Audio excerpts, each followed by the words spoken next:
Shalom, perkenalkan nama saya Lor Sabali, NIM 2020361201192, kelas C Manajemen. Di sini saya akan memaparkan materi saya berjudul Departementisasi Biaya Overhead Pabrik. Departementisasi biaya overhead pabrik adalah pembagian pabrik ke dalam bagian-bagian yang disebut departemen atau pusat biaya. Dalam departementisasi biaya overhead pabrik, tarif overhead dihitung untuk setiap departemen produksi dengan dasar pembayaran yang mungkin berbeda di antara departemen produksi yang ada. Adapun langkah-langkah penentuan tarif biaya overhead pabrik per departemen yaitu 1. Penyusunan anggaran biaya overhead pabrik per departemen. 2. Alokasi biaya overhead departemen pembantu ke departemen produksi. 3. Perhitungan tarif pembebanan biaya overhead pabrik per departemen. Slide ketiga, penyusunan anggaran biaya overhead pabrik per departemen. Dalam penghitungan tarif biaya overhead pabrik per departemen produksi, di samping harus diperhitungkan overhead pabrik departemen produksi, harus diperhitungkan pula biaya yang terjadi di departemen pembantu. Dengan cara mengalokasikan biaya overhead pabrik, dengan cara mengalokasikan biaya overhead departemen pembantu. Penyusunan anggaran biaya overhead departemen dibagi menjadi 4 tahap utama berikut ini. A. Penaksiran biaya overhead langsung departemen atas dasar kapasitas yang direncanakan untuk tahun anggaran. B. Penaksiran biaya overhead tidak langsung departemen. C. Distribusi biaya overhead tidak langsung departemen ke departemen yang menikmati manfaatnya. D. Menjumlah biaya overhead pabrik per departemen. Adapun alokasi biaya overhead pabrik departemen pembantu ke departemen produksi. Setelah anggaran biaya overhead pabrik per departemen, disusun langkah selanjutnya dalam penentuan tarif biaya overhead pabrik per departemen adalah mengalokasikan biaya overhead pabrik departemen ke pembantu ke departemen produksi yang menikmati jasa departemen pembantu. Oleh karena itu, biaya overhead pabrik yang akan dibebankan kepada produksi tidak hanya terdiri dari biaya yang terjadi dalam departemen produksi, melainkan meliputi pula biaya overhead yang terjadi departemen pembantu. Alokasi biaya overhead pabrik departemen pembantu ke departemen produksi dapat dilakukan dengan salah satu dari dua cara berikut ini. 1. Metode alokasi langsung. 2. Metode alokasi bertahap. Metode alokasi bertahap dibagi menjadi dua kelompok metode, yaitu A. Metode alokasi bertahap yang memperhitungkan transfer jasa timbal balik antara departemen pembantu. Yang termasuk dalam kelompok metode ini adalah metode alokasi kontinu.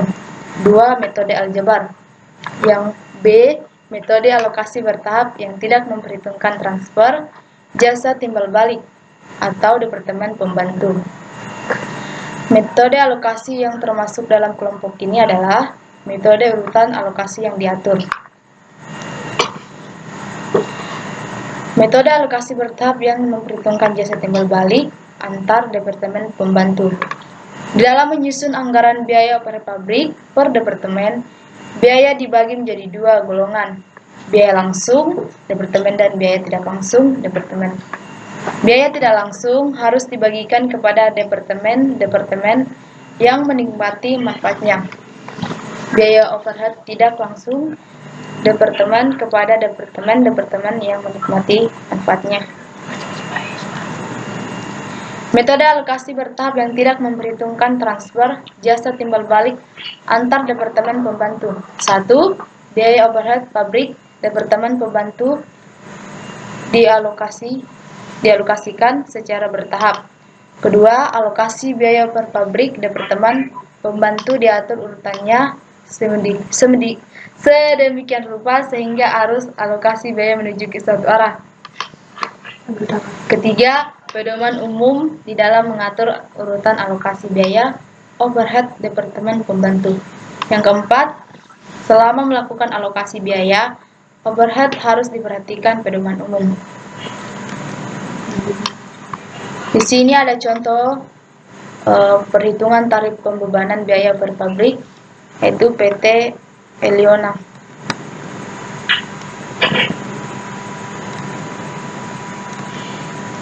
Analisis selisih biaya overhead pabrik per departemen. Langkah-langkah yang harus ditempuh selama tahun anggaran adalah: 1. Mengumpulkan jumlah tiap jenis biaya overhead yang terjadi sesungguhnya dalam masing-masing departemen selama tahun anggaran. Yang kedua, mengumpulkan data sesungguhnya yang berhubungan dengan dasar distribusi dan alokasi biaya overhead pabrik. Dan yang ketiga, mengalokasikan biaya overhead sesungguhnya Departemen Pembantu dengan cara yang sama seperti yang dilakukan pada waktu penentuan tarif biaya overhead pabrik. Yang keempat, membandingkan biaya overhead sesungguhnya tiap-tiap departemen produksi dengan yang dibebankan kepada produk berdasarkan tarif untuk perhitungan biaya overhead pabrik yang lebih atau kurang dibebankan. Dan yang terakhir, kelima, menganalisis selisih biaya overhead per departemen. Yaitu ada akuntansi biaya overhead pabrik. Akuntansi biaya overhead pabrik terdiri dari pencatatan, yaitu 1. Pembebanan biaya overhead pabrik kepada produk berdasarkan tarif yang ditentukan di muka. Dan kedua, pengumpulan biaya overhead pabrik yang sesungguhnya terjadi. Ketiga, penutupan rekening biaya overhead pabrik yang dibebankan ke rekening overhead pabrik sesungguhnya. Keempat, perhitungan pembebanan lebih atau kurang biaya overhead pabrik. Penentuan tarif biaya overhead pabrik dalam metode variable costing. 1.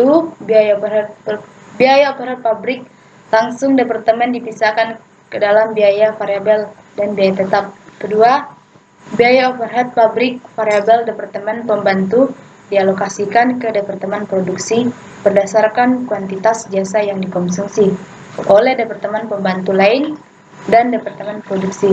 Ketiga, biaya overhead pabrik variabel departemen produksi setelah ditambah dengan biaya overhead pabrik variabel yang diterima dari alokasi biaya departemen pembantu dibagi dengan dasar untuk mendapatkan tarif biaya overhead pabrik variabel. Akuntansi biaya overhead pabrik dalam metode variable costing. Perbedaan tersebut terletak pada: 1. Dalam metode variable costing biaya overhead pabrik perlu dipisahkan menurut perilaku biaya dalam hubungannya dengan perubahan volume kegiatan. Kedua, karena metode variable costing yang menghendaki pemisahan biaya variabel dengan biaya tetap. Ketiga, biaya overhead pabrik yang dibebankan kepada produk atau tarif yang ditentukan di muka adalah biaya overhead pabrik. Sekian materi saya, kurang dan lebihnya mohon dimaafkan. Shalom dan selamat malam.